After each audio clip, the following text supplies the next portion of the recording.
everybody. It's another Thursday night Real Monsters show. I am your host, S.K. Barrett, and joining me, as always, is the lovely and talented Wess Haubrich. Hello, hello, hello. I am in my Vanna White flesh dress. My Woo! Van my Vanna White Geen flesh dress.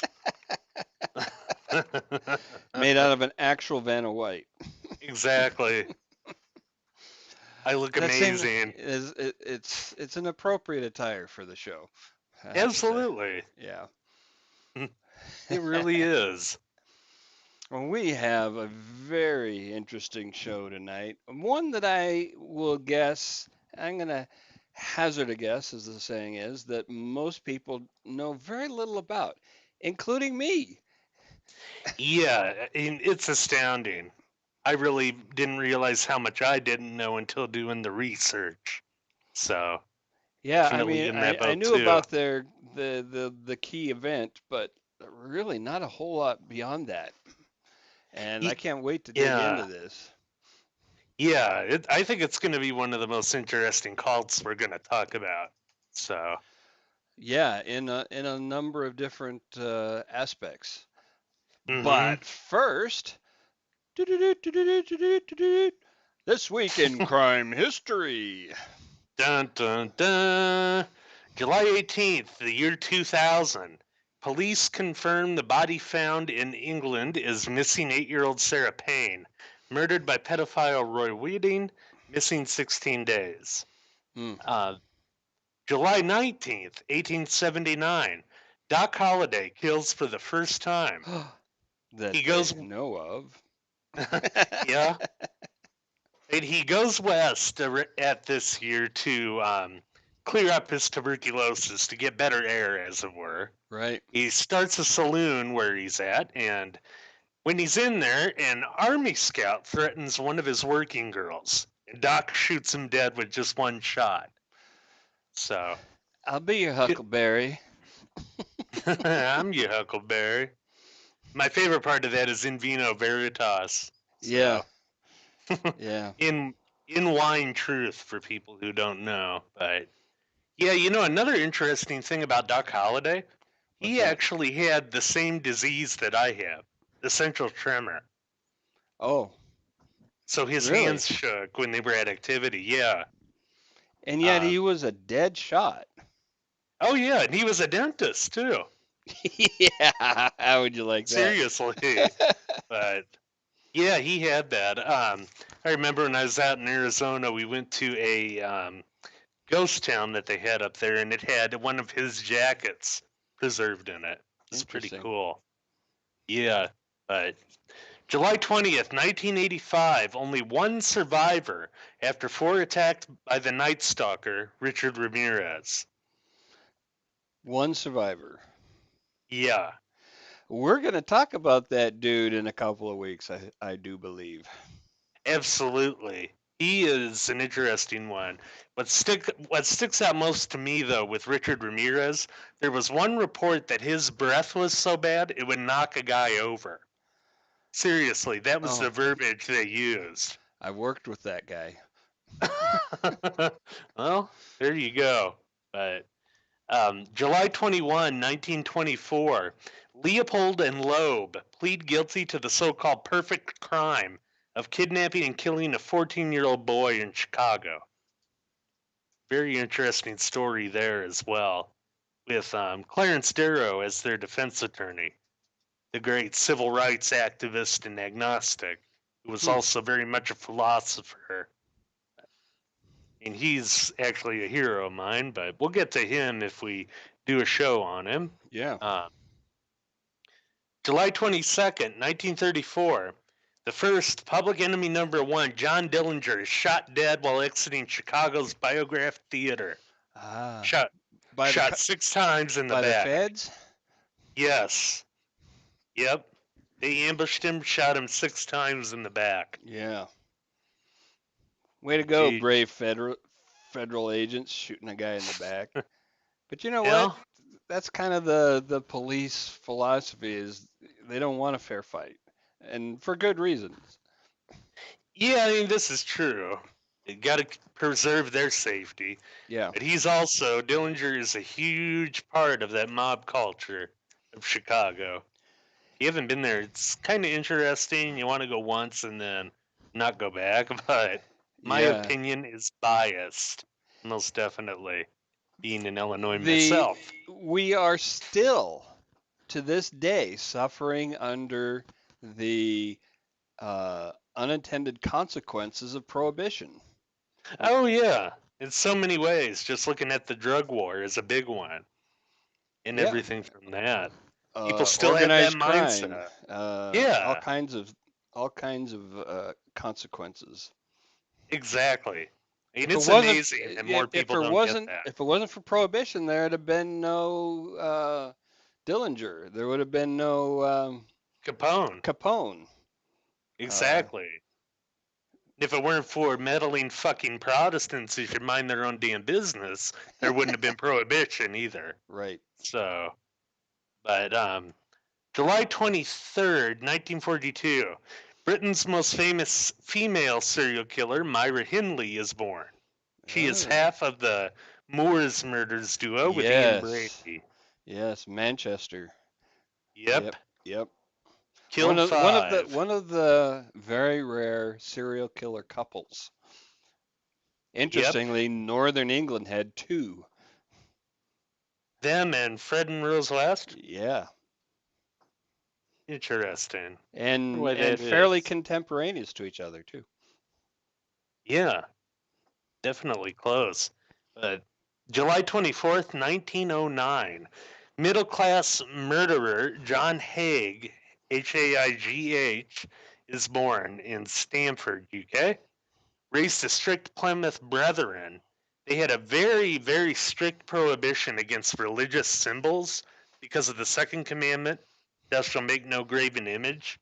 Yeah. Um, and he ended up, I guess, going to a cathedral, which was another prohibited activity. He sees an image of the bleeding Christ, and this triggers a sexual vampirism in him. Okay, so there was something else going on there. Just Oh, saying. yeah. Well, hierophilia is a very interesting fetish. Meaning sexual attraction to religious objects. Mm, There's even some people who are flogged in the manner of Christ and then put on not a bondage cross, but a regular cross wow. that, that mimics all that, and that's how they get off. Um, if you search There's hierophilia, literally you can no get some limit to the weird ways stuff. people are fucked in the head. Yeah, no limit at all. But he ended up having 6 victims. He killed also for profit, which Oh, is interesting. And what he would do is kill them in a manner that he would drink their victims' blood and then dissolve their remains in acid. He was known as the acid bath murderer. oh, that guy. Yep, That guy. I what was his name again? that was John Haig, And Haigh. he was in England, right? Yes, And Stanford, UK. and as I recall, he let somebody get executed for one of his murders. Oh, really? Yes. He lets I did not not read just that. take the fall and go to prison, but actually be hung for one of his crimes. Wow. Damn. Yeah. He'd be an interesting That's one. We should put that's him on the cold, list to man. examine. That really is. I mean, geez. But that is all I have for that segment. Alrighty. Okay, so first order of business. How the hell do you pronounce this name and what does the name mean? Who and what does the name belong to? Is it a person? The name is pronounced Shinrikyo. Think of it like Okay. you know how yoga, when they're in the stance and they're meditating, they say Om. Yeah. It's that basically. But Okay. what it roughly translates to in Japanese is the truth, and it is belongs to the actual cult itself that we will be examining here. But What I wanted to do to start it off was with a quote. Okay. Towards morning, I also began to feel pain. It increased with every quarter of an hour, and about 7 o'clock my eyes were scorching. A few hours later, my eyes were like glowing coals, and all was darkness around me. Who do you Hmm. think said that? What is it? Can you tell me what they're talking about? The context of this is a World War I Oh, trench warfare. oh, sounds like chemical burns.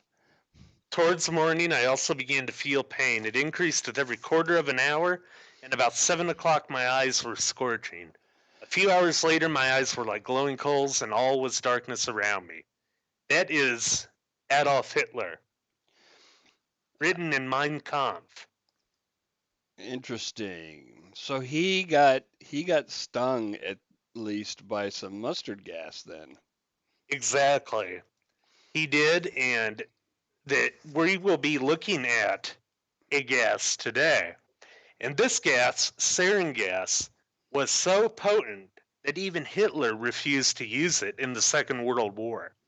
The Germans invented it in 1938 as a way to kill weevils that were tearing apart their fields. Oh, really? Yep.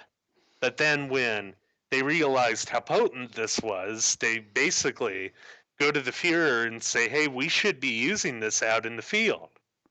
But he, for whatever reason, Hitler said no repeatedly. And not even on the Jews. No, no, the gas that they used for the Jews was Zyklon B, which I didn't read too much into that, but a bit on sarin gas, a man-made nerve agent, odorless, colorless, tasteless. It Wow. is a liquid, and when it dissolves or evaporates, gets into the atmosphere, and from there onto your clothes, absorbed through your skin, and of course breathed into your system. But So it is, so it's it's almost like, because Hitler experienced, got a taste of mustard gas, that it turned him off the idea of even using it on his enemies.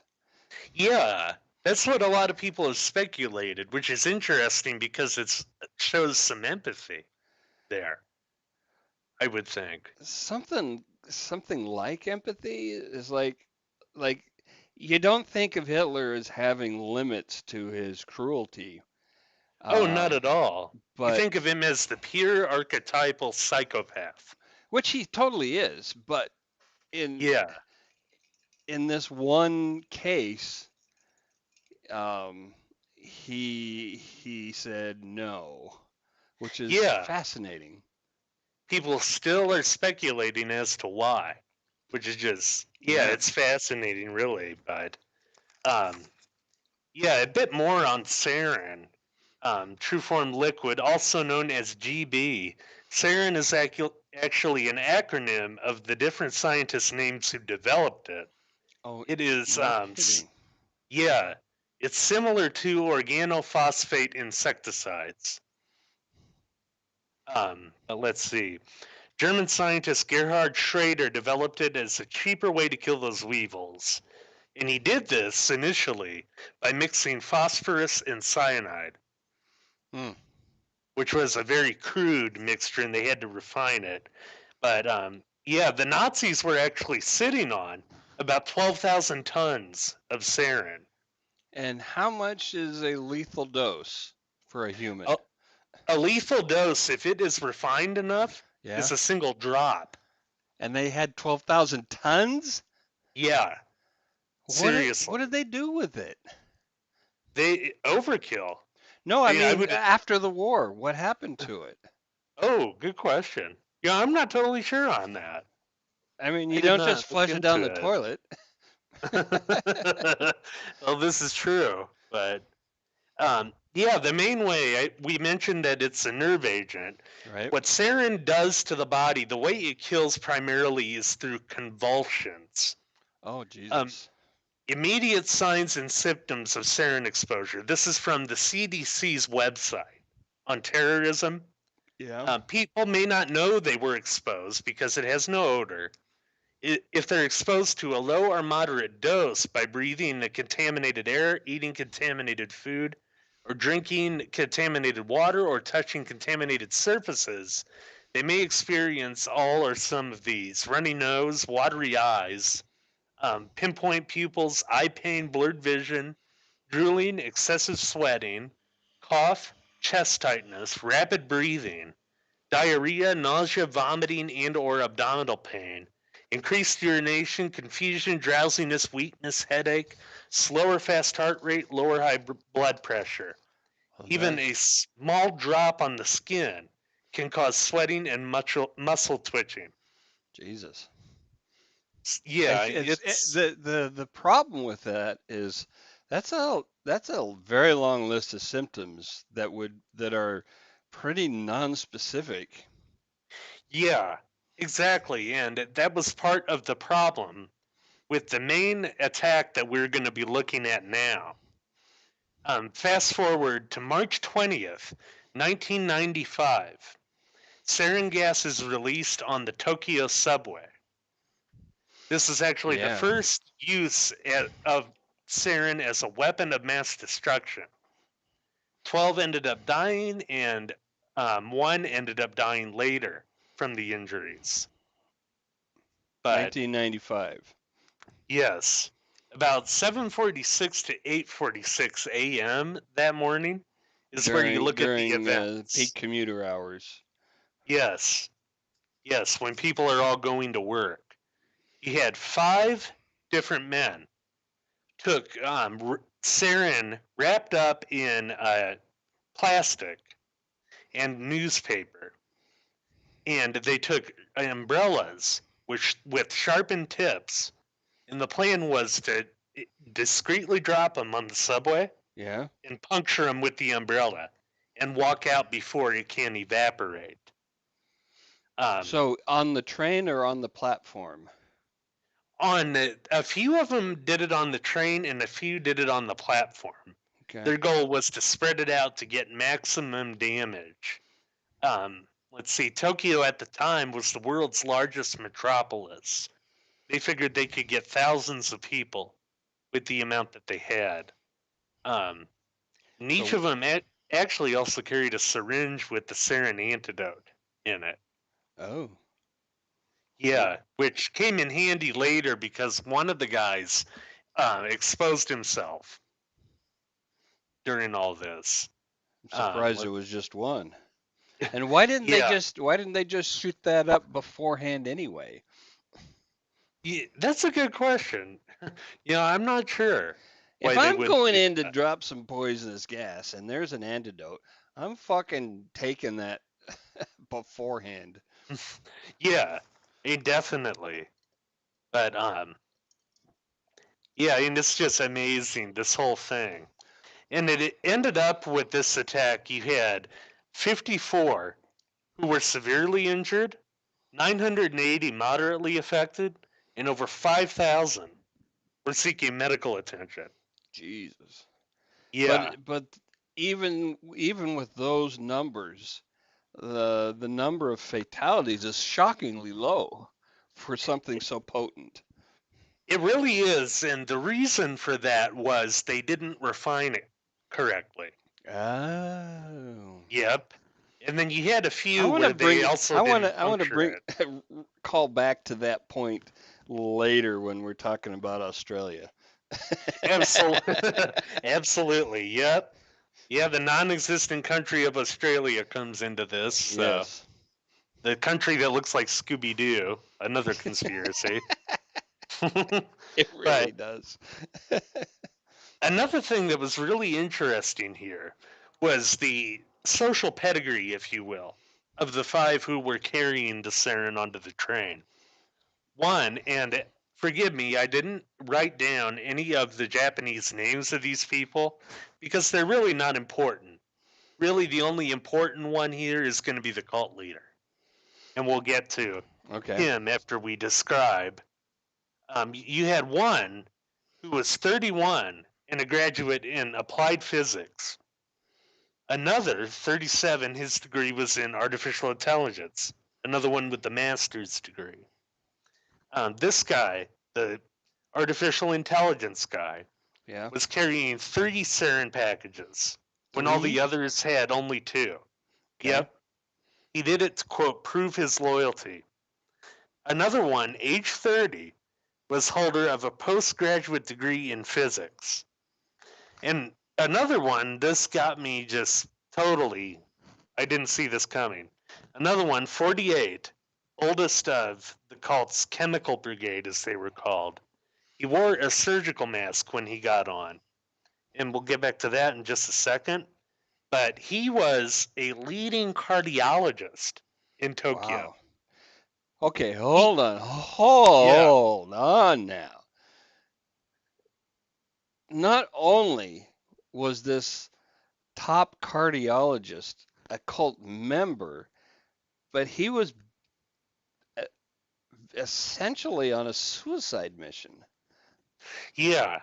I mean, he definitely knew the power of what he was carrying. Yeah, I mean, there was a chance he wouldn't die, but there was an excellent chance that he would die one way or another in this attack. Yeah. I mean, especially when you consider that he was actually one of them, and I can't remember who the other one was, but they failed to accurately or correctly puncture the packets with the Oh, umbrellas. That was also partly why it wasn't more deadly. okay. Um, but yeah, he was a top cardiologist, quit his job, and uprooted his family to the cult in 1990. And another thing I found interesting, I never thought about this until studying this crime. Yeah. It's a social custom in Japan to wear surgical masks everywhere in public when you're sick, Yes. even Yes. just a Many little places sick. in Asia, that is true. Yes. I did Um, not know that until I researched this. um, Very, very interesting. we have a quite large Asian population here in the greater Seattle area from many regions across Asia, and it's not at all uncommon to see people wearing masks during flu season. Wow. And I mean, that's it's not a interesting. regular thing, but it's not a surprising thing either. Hmm. I did not know that. Yeah, it's a courtesy. Hmm. Dang. Yeah, even when they're just a little bit sick. Yeah, Uh, yeah, it also, to some degree, would protect him from the sarin. Um, but again, even when you don't necessarily know you've been exposed to that, it leaches into your clothes right. and it gets to people And as you you're. don't have to breathe it; it can just get on your skin. Yep, yep. But the fifth attacker, 27, was on a train about 10 minutes behind the 4 others. Yeah. He held a top honors degree in applied physics. And he was also one of the top chemists there. So he was central to the manufacture of the sarin in the cult. Um, So one of the things I love about this is that it's really easy to paint cult members as, dumb hicks, yep. you know, Yeah, or hippies with, or very hippies. little education. Yeah, that these are people who are just easily um, cowed or brainwashed or manipulated, that they're not all that bright to begin with, et cetera, et cetera, et cetera. But this goes so strongly against that mythology. It really does. I mean, like I said at the beginning, these people are top social pedigree Yeah. in Tokyo. But yeah, a bit more about sarin. To put it in perspective, it is 26 times more deadly than cyanide, Whoa. which is the gas that they would use in gas chambers in the United States to execute. But and with sarin, another interesting thing there, that's the gas that Saddam Hussein used against the Kurds in 1988. Oh, is it? Yep. Killed 3,200 to 5,000 and injured 7,000 to 10,000. It was also a very prevalent gas in the Syrian civil war the past couple of years. 336 separate Syrian gas attacks throughout that war. Hundreds of thousands dead from sarin. Wow. But All um, right, so I think it might be time to talk about this cult that spawned this attack. yes, and I was just getting to that. One of the attackers, when it was close to the synchronized time that they were to puncture the packages, 8 a.m., Yeah. this is a quote from him. I was envious of the people who could just walk out of there, but I told myself this is nothing less than salvation. Um. yeah, Okay. How exactly is murder salvation? well, we'll be getting I into mean, that. granted, it's not the first time we have or will run across that sentiment, that doctrine. Um, Man, yeah, but precisely. still, how do you convince how do you convince a large number of people that murder is salvation? Charisma, and we'll be getting into that here. Okay. This is another quote from the attackers.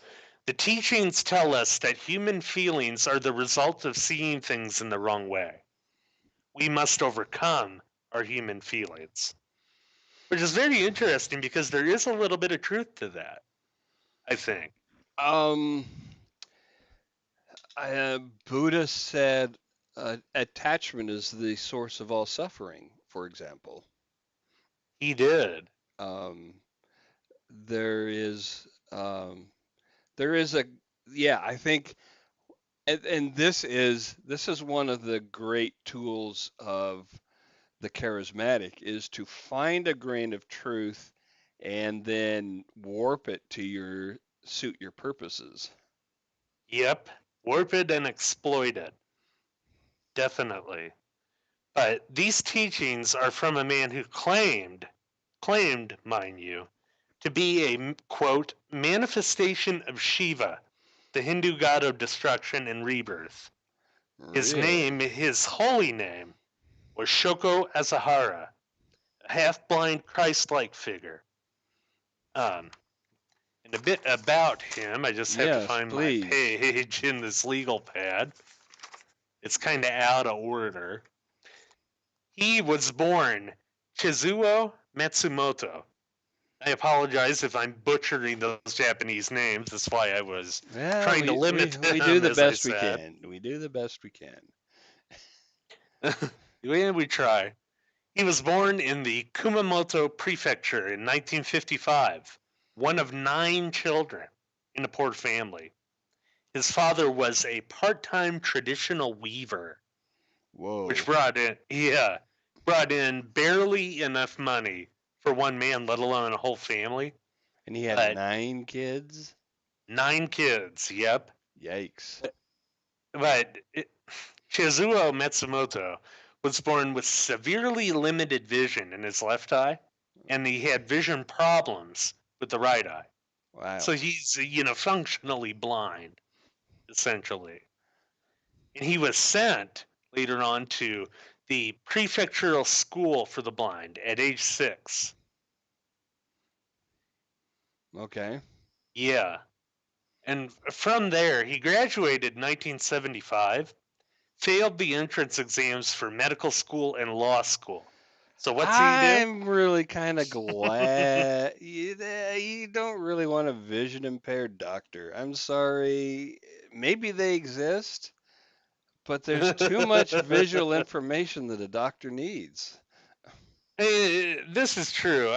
Like if I don't know if I would you, have a problem with a blind doctor necessarily. I definitely would with a blind surgeon. Rim I shot. mean, yeah, but you can't go in there and go, "Hey, doc, will you take a look at this rash?" Will you feel my rash? It's in braille. Yeah, that's that's gonna be problematic. Yeah. Yeah, I suppose it is, definitely.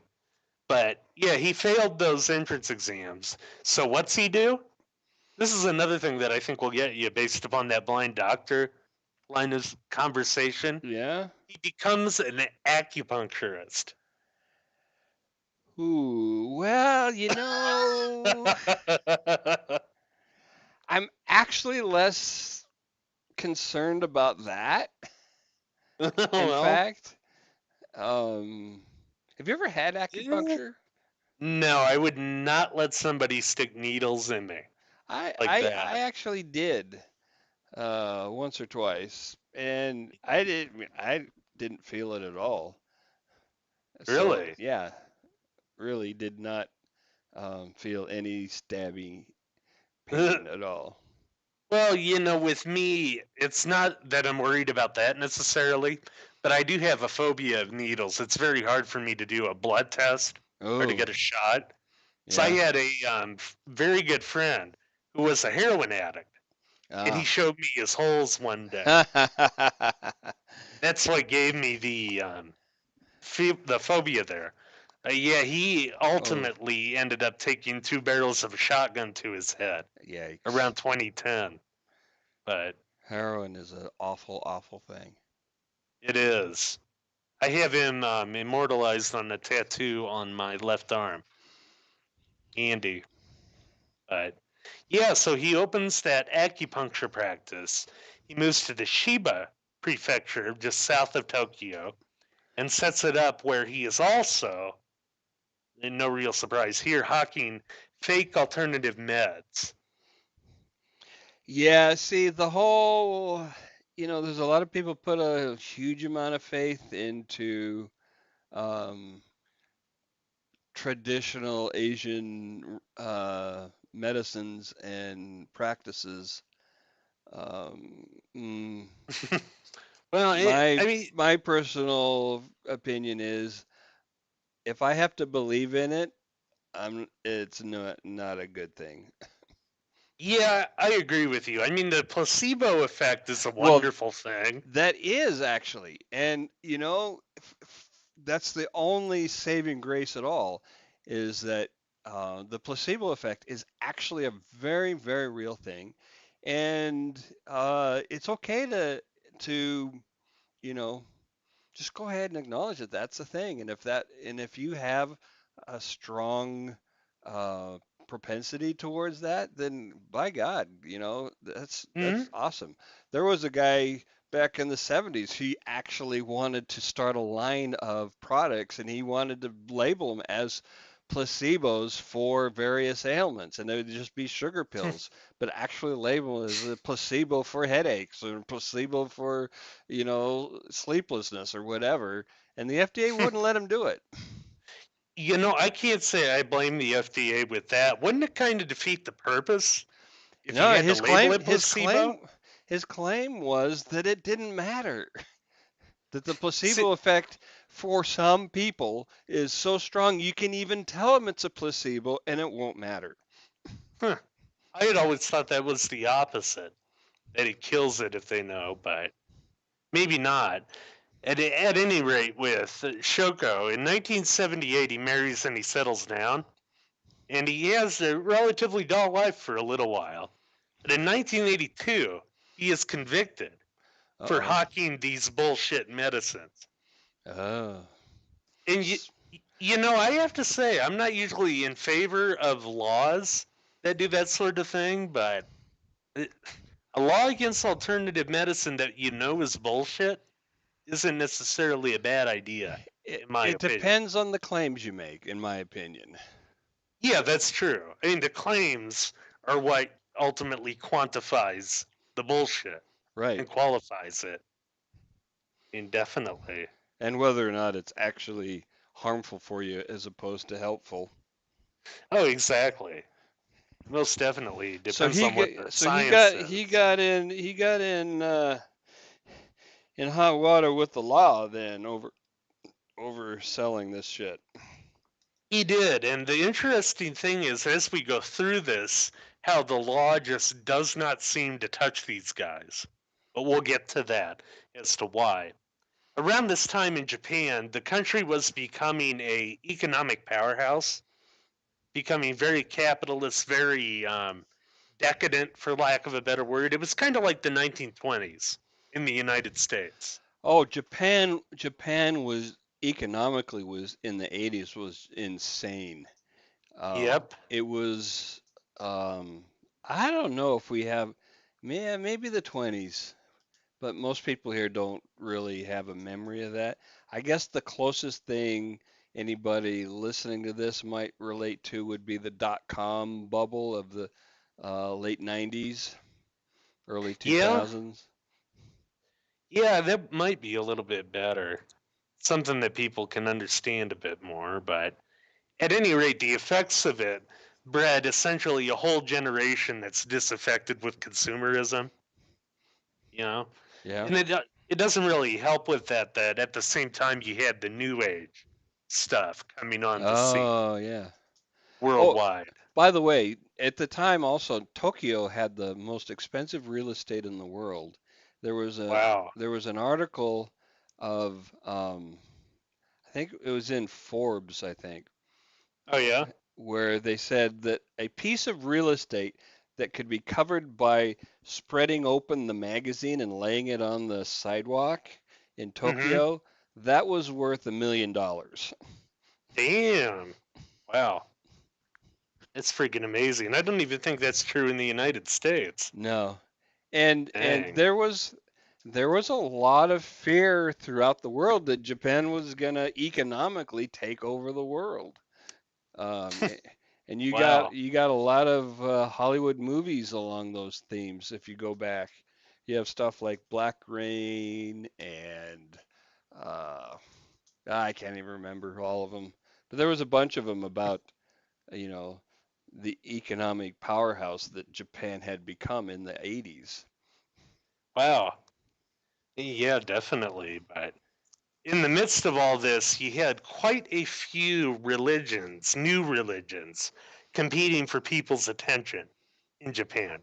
Yeah. And one of them was a religion called Egon Shu, founded in 1954. It was essentially a mix of Hinduism and Buddhism in its teachings. And Asahara at the time joins it. And this is where he gets the idea for Shinrikyo. And he ends up founding it around 1984 after engineering a spiritual crisis so he could leave his family and Egon Shu. He goes to India for 2 years to, quote, study spiritual texts. So, no clue what he was doing there. Maybe learning how to manipulate people better. Right. But yeah, in 1984, he founds what he calls, if you thought Am Shinrikyo was hard to say, Om Shinzen no Kai was the original name of it. Mm. So Yeah. they shorten Good it. job They shorten it to Om simplifying that. Shinrikyo. Uh, yeah, that was kind of first of their really weird PR that definitely got people's attention. And we actually shared this on our Facebook page. If you go there, they did quite a few anime videos Oh yeah. Oh my of the God. guru. They're just breathtaking. Do we have the pictures of Ezahara? I thought I included a still from the anime in there. Let me see if we did.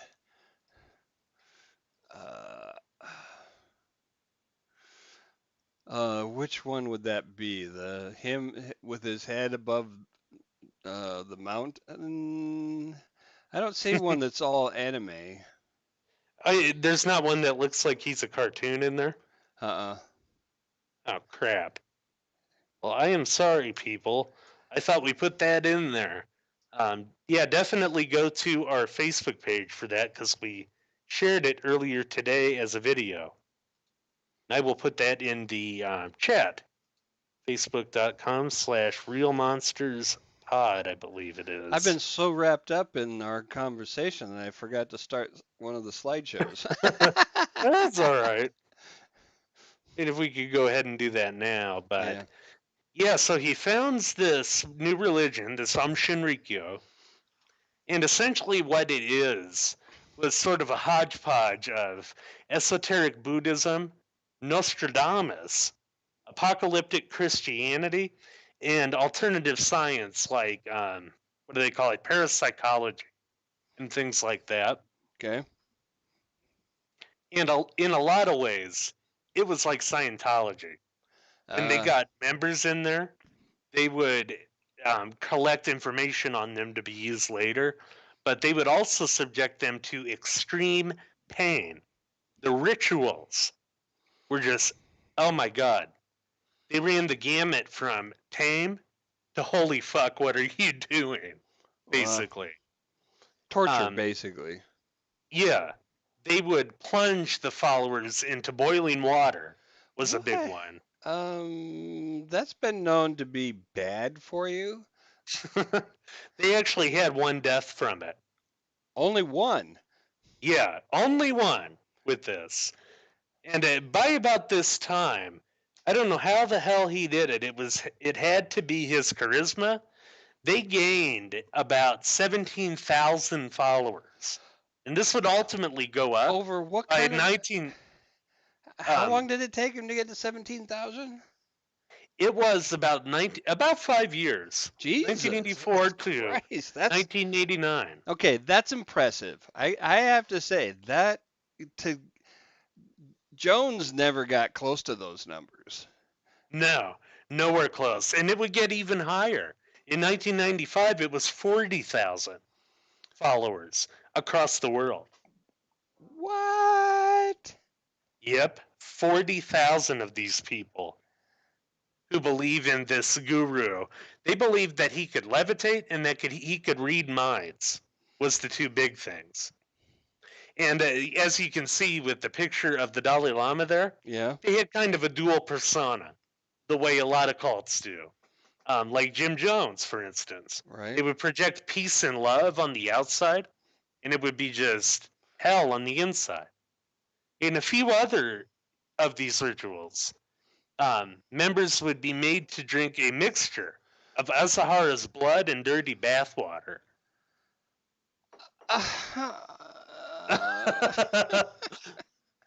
uh, um. yeah. Um. That was a Monty Python insult.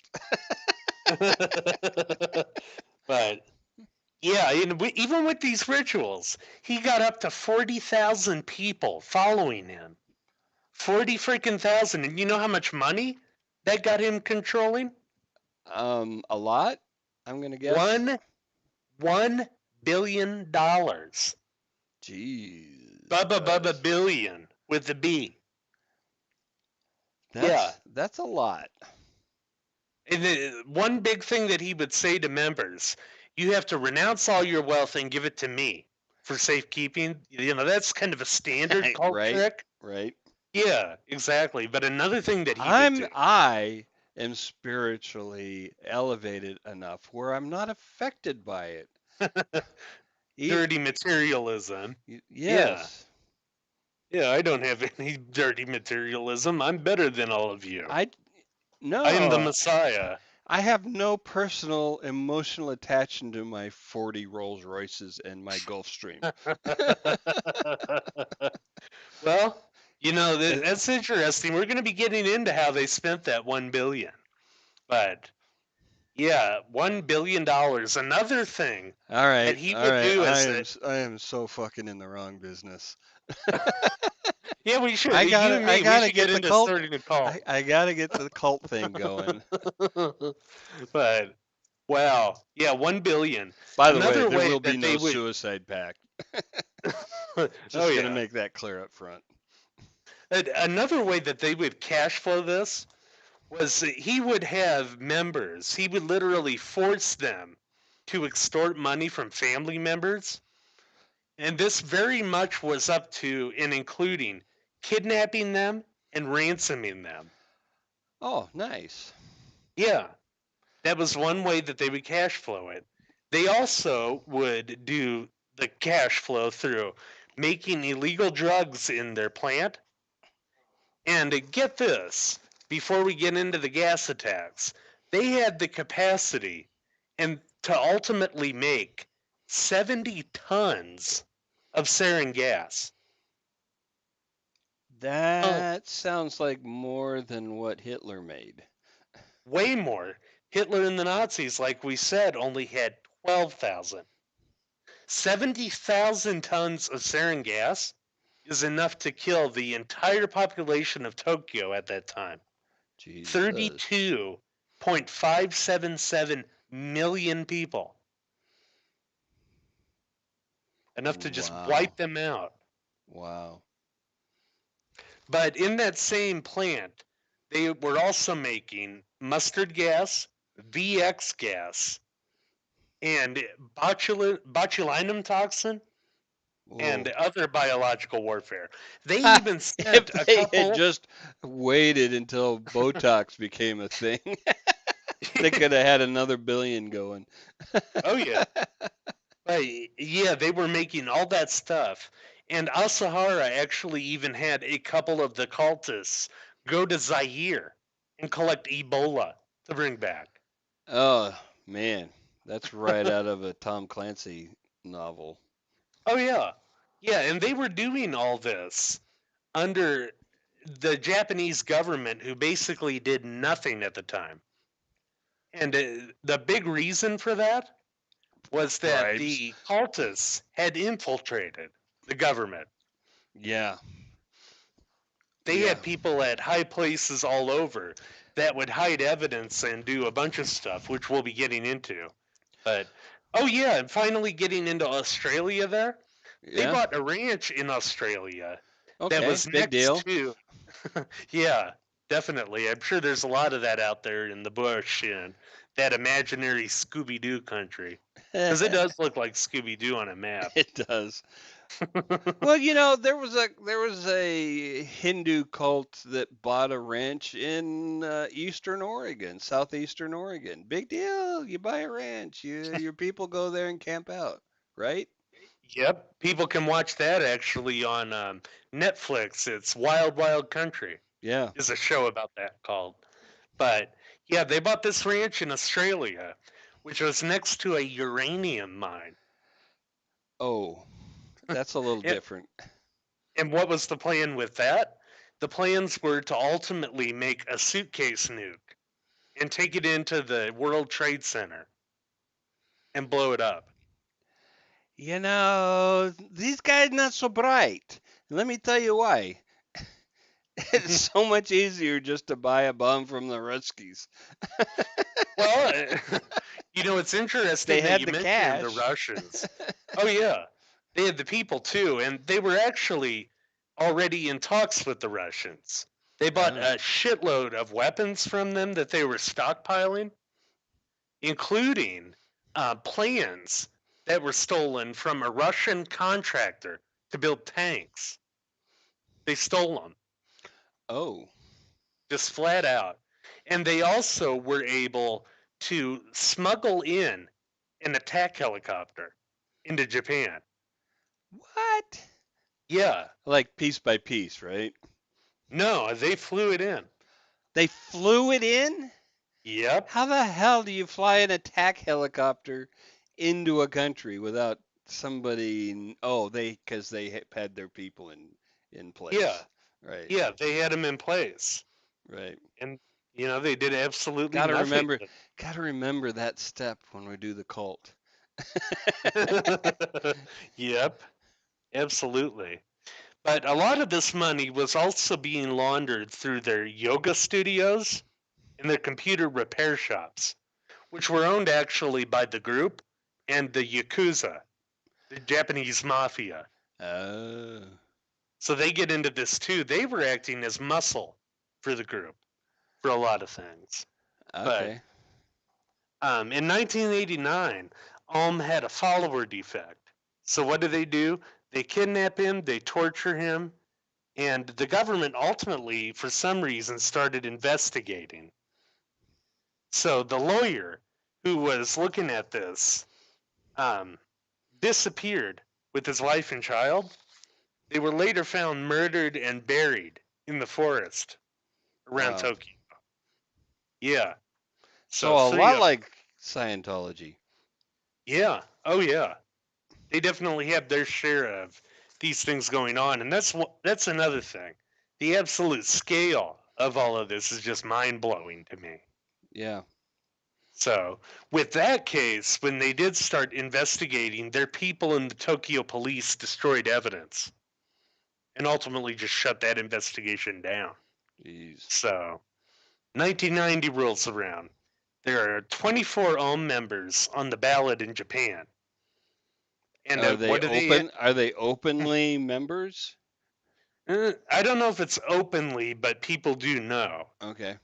It might have been passed, sort of on the down low. But they ended up getting a pitiful 1,700 votes. All right. Way to go, Tokyo. So what does Asahara do from there? He modifies his initial prophecies, which said that we Oh. need to destroy the United States because they're the great evil that brought on all this spiritual decay. These whole ideas where the point of all that torture was to clear out what they called the bad data from their minds. So much And like Scientology. oh yeah, very much so. Do we have that picture of the girl wearing the headset? Yeah, that was just coming. That just passed through just a second ago. That Um, picture was another ritual that they would do. That headset is interesting. The electrodes stimulate different areas of your brain. Um, have you ever worn a Shakti helmet? I don't even know that word. It was interesting. I can't remember when it was made, but it's on the same principle. I actually bought one off of eBay some years ago. You put it on your head and you can tweak the areas of your brain that's stimulated. So if you want to go for like the temporal lobe or the There it frontal lobe, is. you can tweak it from there. I did it once and had it on my temporal lobe for 10 minutes at a high setting, Yeah? and I was seeing shadow people from that. Really? Yeah, I took it off. I mean, literally, it stimulated fear. But the point of this with this ritual was to get the guru's thoughts directly into your head. Oh. Yeah. Um, ew.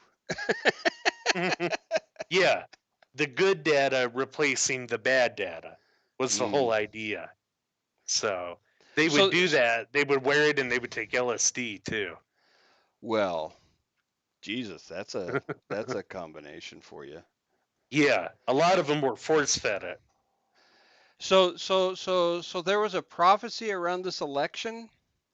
Oh, yeah, there was. This new prophecy, modified by the guru, said World War III would occur after a chemical weapons attack in 1995. What was the prophecy before that, though? It was much more vague before that. I But don't know it, if he really but had but an end my point times. being that there was a prophecy around this election that failed to come true, Yes. like prophecies tend to do. Yep. And what's fascinating about it, and I've mentioned this in the past, that there's somebody did a research paper called "When Prophecies Never or When Prophecies Fail." Uh huh. Um, and I'm going to look this up. If you're ever interested in how, so you would think from an outsider's perspective, That they would say they're full of shit and move on. This guy yes. is manipulating me. But yeah, it's almost like they double down on that bad mental energy. In fact, and that is in fact the case. So what happens is that you will get a small percentage of defectors who go, "This is bullshit. They said this would happen and it didn't happen. I'm out of here." But what Yep. happens for most people is like there will be a quiet period and then the leaders will come back and go, "Hey guys, so we just weren't worthy enough for this. We have to we have to do better." Yep. And then people, as you said, literally double down, and they actually become stronger believers because of the failed prophecy. It's so counterintuitive that it's hard to believe. Wow. I mean, it really is. You would think that they would do the rational thing and get out, Well, I but they think don't. my guess is that they're not there for rational reasons to begin with. No, they've forfeited it. They've sold that Yeah, capacity to the yeah, guru, yes. most definitely. But let's see.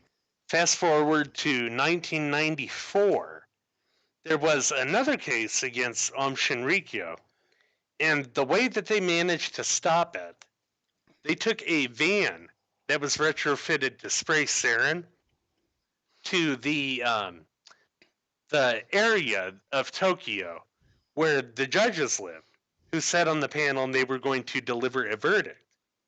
So you have these cultists, they go there, they spray it, they get all these judges sick, and no verdict is read. And it just Wow, sort of goes away from there. wow. But they didn't Yeah. kill anybody. They just made him sick. No, they killed 8 when they Oh, did that Jesus. attack. Yeah. And that was, like you said, a year before 1995. And nothing blew back on them over this? No, that was how well connected they were. Pretty mind blowing. That's crazy. Yep. You'd think there would be some people somewhere who weren't under their thumb who would be, some journalists or some other politicians who'd be going, "Hey guys, this smells like week old surströmming, lutefisk, Yep. Oh, that's funny you mentioned that. kimchi." Lutefisk. You can have Minnesotan. That makes me laugh. Dang. For Uh, people who don't know, it's a really stinky fish. it smells like sulfur. Yes, it does. That's because it's from the pits of the frozen hell. It's known as Minnesota. Well, originally it's from Scandinavia. That's where Minnesota got it, and that's where I Yep. I came across it in Sweden. And Yep. that's not even the worst shit that they eat fish wise. They have a yeah, that's really off topic. Never mind. Nasty shit. uh, yeah, that attack killed 8 and injured 500.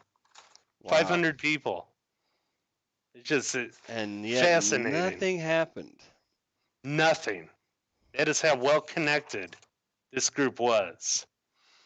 But Well, that brings up a question for later that I hopefully will remember to ask. oh, absolutely. Man, I need to find out where I was there. Like I said, I was kind of skipping around here. Um, eschatology we talked about. I just, it seems to me like while you're looking at your notes, the real challenge in cult building is like the first person. Yeah. Oh You're yeah. you're Convert. just you're just a guy or a gal, although it does tend to be guys, who Hmm. says, "Hey people, I'm a new religion and it's just me. Want to Stand on the join up?" corner. Stand on the corner singing Age of Aquarius and mumbling about the god they invented. Yeah. That god, oh, Essential. just happens to be me, by the way. Just saying. But I'm not gonna reveal that to you till later. Right. uh, How do you get that? yeah, How do you get that first person to join up? That's a puzzle in my mind. I mean, It going really from is. 10,000 to 20,000 is one thing, but going from 0 to 1 seems to be the bigger challenge. Oh yeah, and all the way in there, into 40,000 people. But Yeah. yeah, after the 1995 attack, they couldn't rely on their people in government anymore. But they did manage to execute a couple of attacks. They kidnapped one Japanese official and actually fried him in an oven specially built for the purpose. They built a fucking oven to cook a guy? Yeah. Yep. To cook one guy? Yeah. I'm sure they were intending on more, but yeah, 200 cultists in Shinrikyo were arrested with these raids that occurred after the 1995 attack. 200 of them. Wow. Um, but before that, they had a phosphorus gas attack that injured 400, and a sarin bomb that they tried to deliver to the governmental sector of Tokyo. And get this could have killed 20,000 more people Jesus. if it had detonated, but it didn't. But All right, all they, right. So they've got all these brainiacs signed up for the cult, yep. and yet their technology keeps failing. Yeah, exactly. They keep fucking up. And they thought they could take uranium ore and convert it all the way into a um, bomb. Yep. Apparently, with that, Jesus, they can't even get their damn plastic packets to pop. nope. They can't even refine their Their sarin in the correct sarin way. sufficiently. Yeah. Yep. I mean, thank God they kept fucking up, but yeah, it's a wonder as to why that all happened.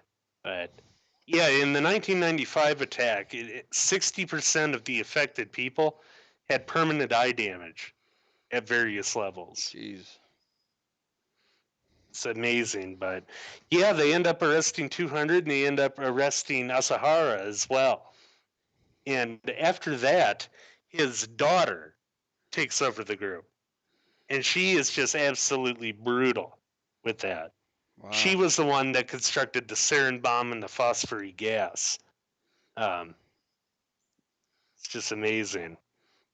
The last Shinrikyo member wasn't arrested until 2012. But get Really? this. Oh, yeah. But get this, when they had Asahara in jail, Yeah. his trial took 8 years. What? Yeah, 8 years. Actual trial? Yep. He kept dragging it on with long, rambling, incoherent speeches about how he's the Christ like figure. He's like a mix of Christ and Buddha all in one, and how he's going to be saved by, divine power from all that. Bundy tried to do that. Yeah? I mean, he didn't And claim divinity, but he definitely tried to drag shit out. yeah, absolutely. He didn't claim he was God or anything, but No, yeah. he just Hey, tried. man. He definitely tried to turn the his trial into a circus and drag shit out as long as possible. Yep. Here's the thing. I would be so tempted with Hmm. somebody claiming divinity who's on trial. It'd be like, prove it. Yeah. Test the gods. Yeah. Here's Absolutely. I don't know. Here's a single bullet. Shoot yourself and live.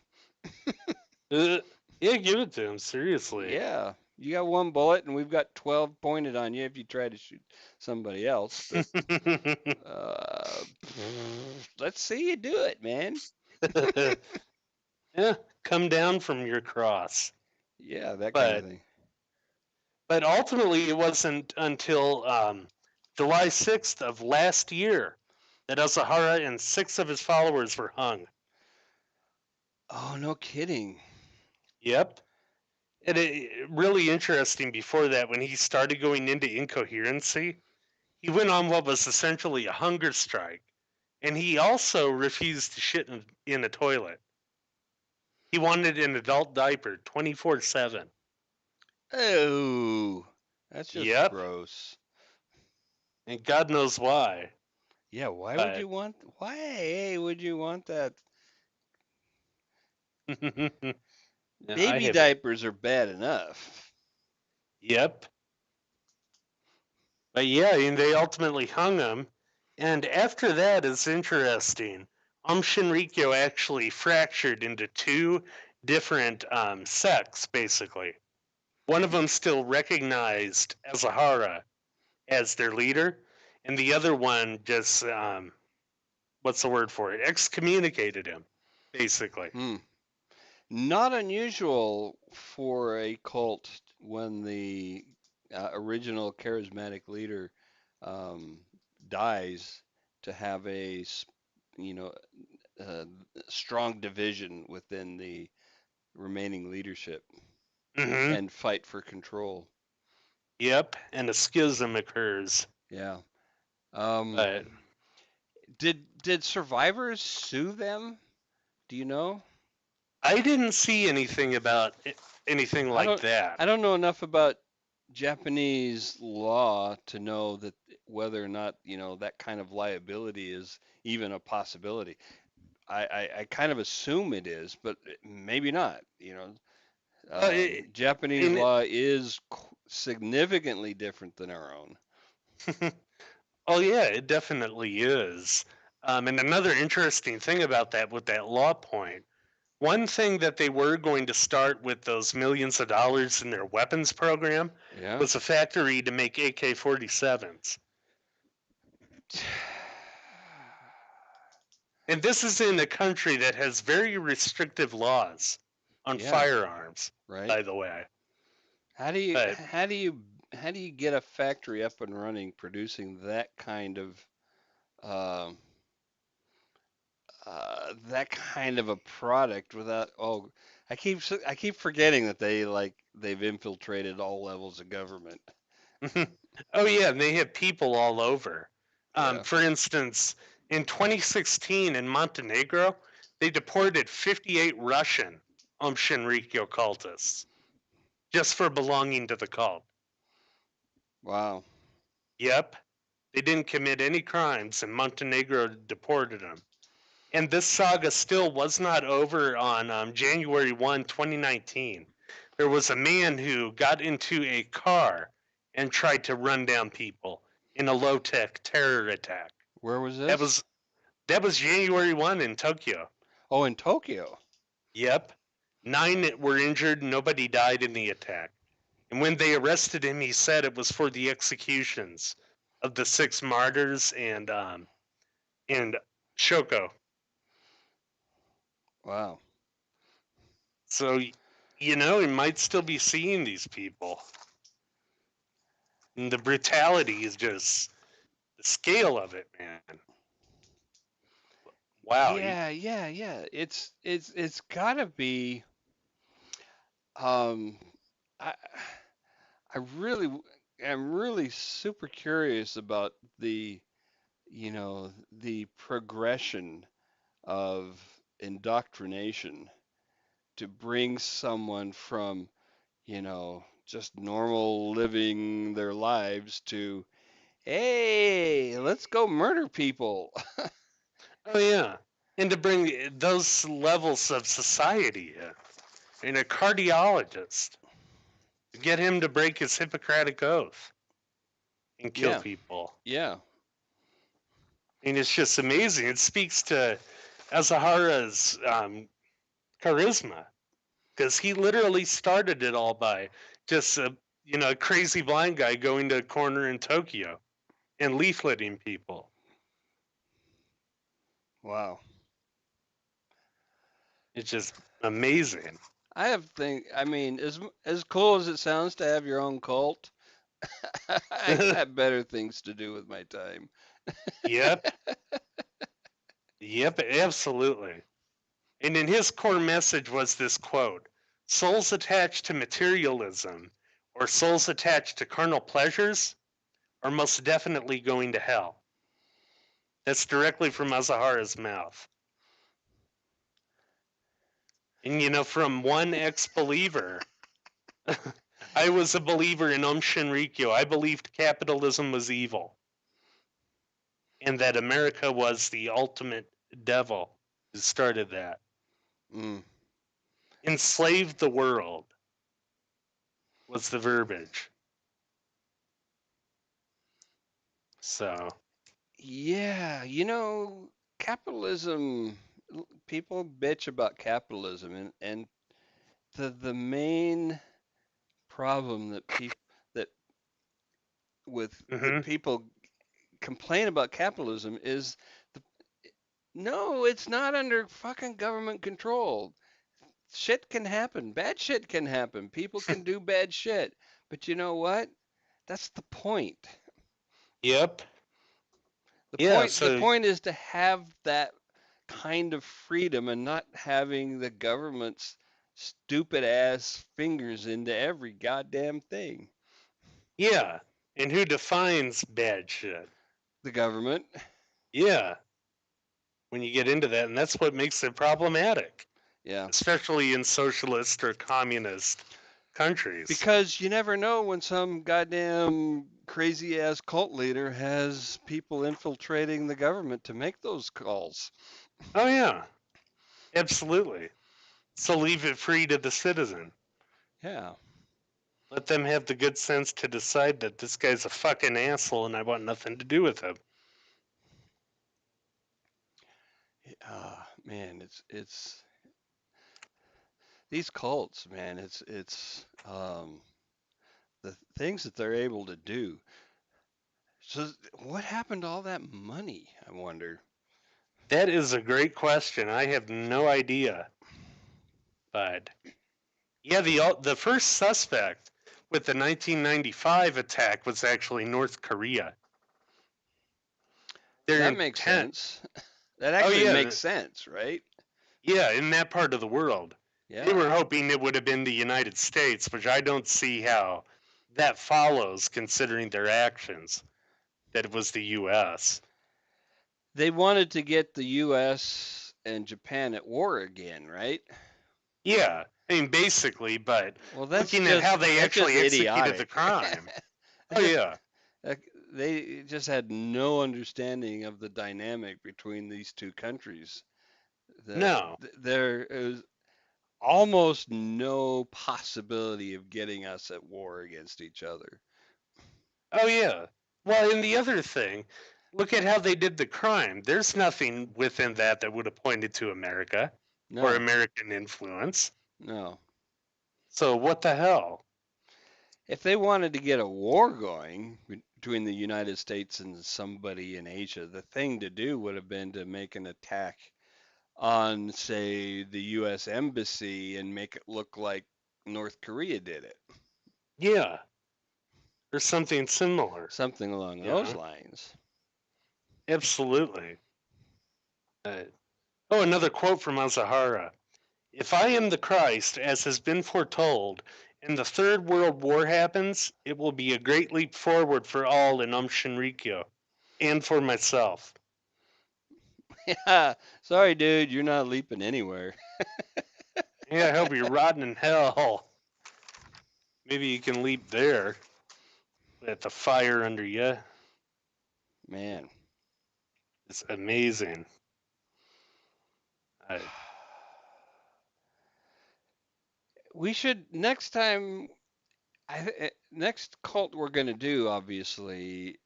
Well, I mean, obvious to us is Manson, right? yep, yep, on August the 8th.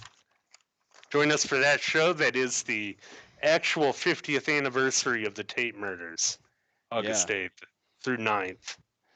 One of the things that would be interesting to cover for that show is what's the profile of a cult member? Not a cult leader, but a cult member. You know that the bit that I've read about that, it is very difficult to define Is it because it's really? so broad. Yep. Aren't there some kind of some commonalities? I mean, there's these leaders look for something, right? I mean, Yeah. in a lot of ways it's very similar to an abuser. You know, if you've ever known abusers or abusees, um, Mm-hmm. I've mostly known people who have been abused, and abusers can just like pick them out of a crowd. The people who will be able to control and manipulate, Prey on, prey on. basically. Yeah, Just like a they predator can just chasing an they can animal. fucking spot them from across the room. Yeah. I I don't mean, know there's how. I definitely don't know that. how, but similar type of thing for the Colts. I think reminds me very much of that. How do they spot these people? How do they know who to target? I I There don't know. absolutely would have to be a commonality there. But I was just thinking like how Jim Jones primarily picked out of the, dregs and the people from the wrong side of the tracks Right. for his cult. But But this guy um, didn't. no, Shoko made it a point to recruit from the upper middle class almost exclusively. RC in the comments says usually it's people that want to belong to something bigger than themselves, or that's one take that I've heard. Um, uh, yeah, and I think also who are in religion in general, that's also holds true, and looking for people who are looking for meaning in their lives. Oh, absolutely with that. And that's something that transcends class. It Yes, transcends social status. It can be anywhere, really. very true. It's interesting you bring that up with religion. I don't think we've ever discussed what the difference is between a religion and a cult. Can you give us the cliff notes? The way that I look at that with a religion, you don't have the abuse of people. Hold on. Yeah. I mean, they did abuse people, but There's that whole Catholicism thing that's been going on a while, like I don't yeah. know, a couple of thousand years. Oh, definitely. I'm not saying that they're necessarily all that much better, but the doctrine doesn't have a systematic Mm. abuse of people, written into it, basically. Oh, I see what you mean. It's And not it's not baked in. yeah, Uh-huh. yeah, definitely. And then you have, like RC said in the comments there, a new tends to be grouped more as a cult than a religion as well. But Yeah, oftentimes, yeah, something that's new, small, distinctly different from what people are used to.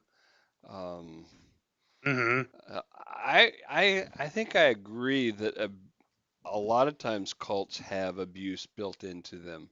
Um, yeah, yeah, and absolutely. So all very interesting.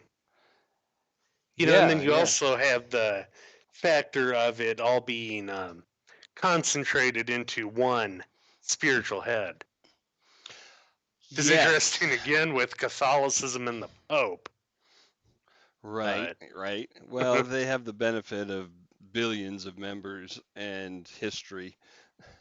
Um, hmm but ultimately, though, here's the interesting distinction where where that might actually hold up is that the Pope has ultimate power over the church, but he's not actually viewed as, the deity, Divine. the divine.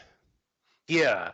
Yeah, he essentially just has He's the top parliamentary administrator. Yeah, powers. he's the top administrator. Yeah, exactly. And that's a common Catholic view of papal infallibility as well, that he's just infallible on those questions of doctrine where he has to essentially break an impasse or a tie Hmm. when they're voting on it. Yeah. So, and to give people a little bit of background here, I was raised in a half Catholic, half Lutheran home, and Okay. my family actually has printed a missal for the Catholic Church ever since 1939. So, Oh. and I won't give the name of that out because they might not want to be associated with the content. But yeah, they've done that since then, and What is a I missile besides a, flying bomb? this is MISSAL. Ah. Yeah, yeah, it's a book that has the order of the mass in it. Okay. You know, the specified readings throughout the season, the psalms and Gotcha. songs that you sing. Okay. But yeah, I was actually raised Roman Catholic through all of that, and I defected to what's called Old Catholicism. Older than Roman Catholic? It's a good question as to why they call it old, but basically the divider there, they are Roman Catholics, but they don't believe in the Pope's authority. They don't believe in papal infallibility, and they Okay. also don't believe in things like celibacy for their priests. Ah, smart move. Oh, absolutely. But yeah, it actually started from what was called the Union of Utrecht in the Netherlands some years ago, where they Okay. had a difference with the church and they just broke from them. Said, essentially, screw you, we're going to form our own church. Well, there you go. That's happened a fair amount of times throughout history. Well, it tends to when you stubbornly cling to doctrine that may not be working the way a lot of Roman Catholics in the hierarchy do, Yeah. in the bureaucracy of the church. Yeah, that's from my observations the problem with any doctrine. As soon as you stake out a position, somebody's going to disagree with it. Hmm. Well, And and you can but have some but but it, disagreement. but the at the same time, if you try to not stake out a position, then you really got nothing. Yeah. Well, and like the Rush song says, if you choose not to decide, you still have made a choice Right. with that. I read an article not too long ago that the religious denominations that have tried to be more nebulous in their belief systems and more, say, open in their ideals are Hmm. actually seeing a decline in membership over those that have more strictly defined beliefs. Yeah, I actually read that too. And my big question there was I've heard all over that there's a erosion of the evangelical base with churches.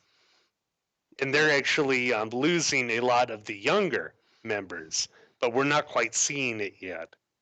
It's I something believe that. that is sort of bubbling below the surface. Yeah, I can believe that. There's so I was raised in a Mormon environment, actually, Hmm. um, Very and interesting. yeah, and so I've had a fair amount of experience with strict religions, and Oh, yeah. um, it's really even 40 years ago, holding on to the youth was a challenge. And I can imagine it's just gotten more difficult over time. Um, Hmm. and Well, that and there's so much, there's so much competition for their attention. There's so much competition for their time. Mm-hmm. And you know, so many competing uh, ideas as far as what's right and wrong and what's acceptable and what isn't, Oh yeah, and then there's a lot of people questioning that too, and as what you said. yeah, absolutely. And you can be raised in a any particular religion or doctrine and still come to the realization at some point that hey, it's not for me. Oh yeah, I mean absolutely. That was kind of me with Catholicism.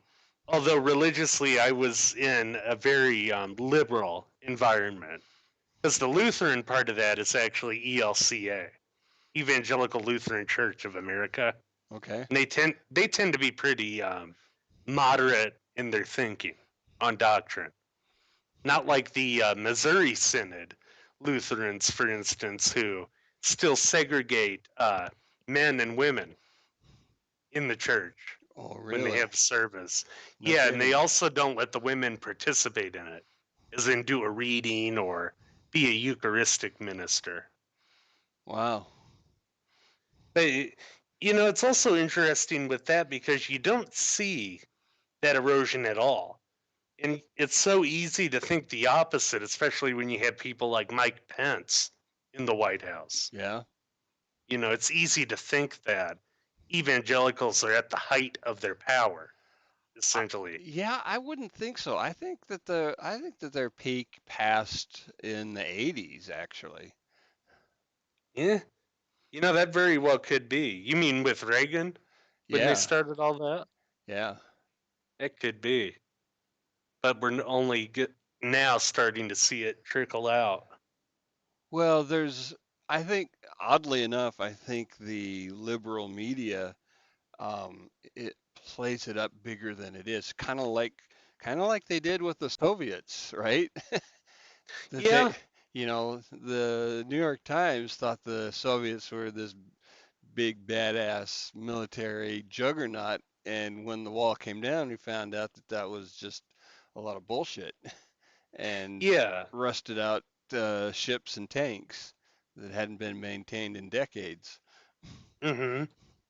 Well, yeah, definitely. It can be in the nature of certain media outlets to sensationalize. You know. I think it benefits them to have a boogeyman that's big and powerful. I think they make a lot of money off of that. Oh yeah, No it matter gets what your clicks, it gets position is, views. no matter what your position is, you know the strength of your story actually lies in your antagonist. And so if you're if you want a really good story that's going to raise money for your cause, you need a really powerful antagonist. And Oh, so it absolutely. suits people to make sure that your antagonist is very scary. Yeah, it gets some more clicks, views, and reads. Yeah, and donations. Yeah, and ad revenue. Yep. So, yeah, Well, wasn't this a trip? it certainly was, man. I don't think we will look at another cult with the ambition, you know, that these had. No, no. Even the Maharisha from Oregon, they wanted to take over, but they were, by comparison, small potatoes. They just wanted to take over one county. Yeah. Oh, yeah. And then you had Manson, which we'll be getting into. I'm going to argue during that show that the motivation was primarily greed, but we'll be Oh, getting to that in 2 weeks. the Mahar, which group was primarily greed? Manson. Oh, really? I can't Well, wait to hear that argument. That's We will fascinating. we will be getting into that August 8th. I have a shitload of notes and I need to organize them. And I think next week we are talking about a summertime murderer, Yep. Son son of of Sam and the Sam. dog that told him to kill. I mean, I have conversations with my dog, but we tend to stick to art criticism and not get into murder topics. Well, that's good. I don't, I don't think we need any more murderous pooches in the world. No, no, no. Yep. That astounds me that he's still alive, too. David Berkowitz. Wow, I didn't know that. Well, that's going to be a fun show. Yep. Oh, yeah. Hey, thanks, RC. Looking forward to the Manson episode. With that, we're also going to be getting pretty heavy into the history of the time, which very much includes The music. Manson's attachment, I guess you could call it, to the Beatles and the White Album, of course, and their history, and also to the history of the Beach Boys. So, The Beach Boys, the clean cut surfer boys? yep, No, no, no, no, no, no, no. I Damn am it. going to ruin the Beach Boys for most people. Oh, If it hasn't happened yet. Um, I so love their music. so that's in 2 weeks or 3 weeks? Oh, is it 3? August the 8th. Okay, 2 weeks. Yep, 2 weeks. Jesus Christ, summer's halfway over already. Man, it sucks. I need to get in and see Tarantino's movie too while we were thinking about Manson. There you Once go. Upon a Time in Hollywood. That Manson episode will be must listen to get the background on a part of the story of that movie with Okay. Margaret Robbie as Sharon Tate. Man, we got some good stuff coming up.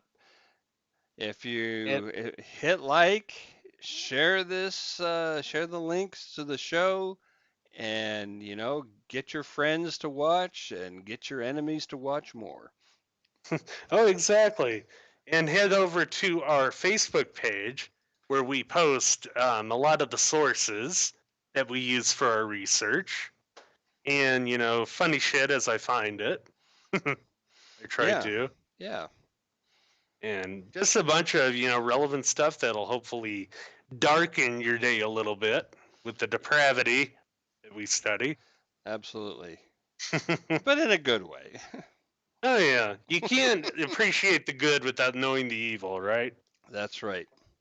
That is going to be the core philosophy of our cult. There you go. Good night, Yep. everybody. Night.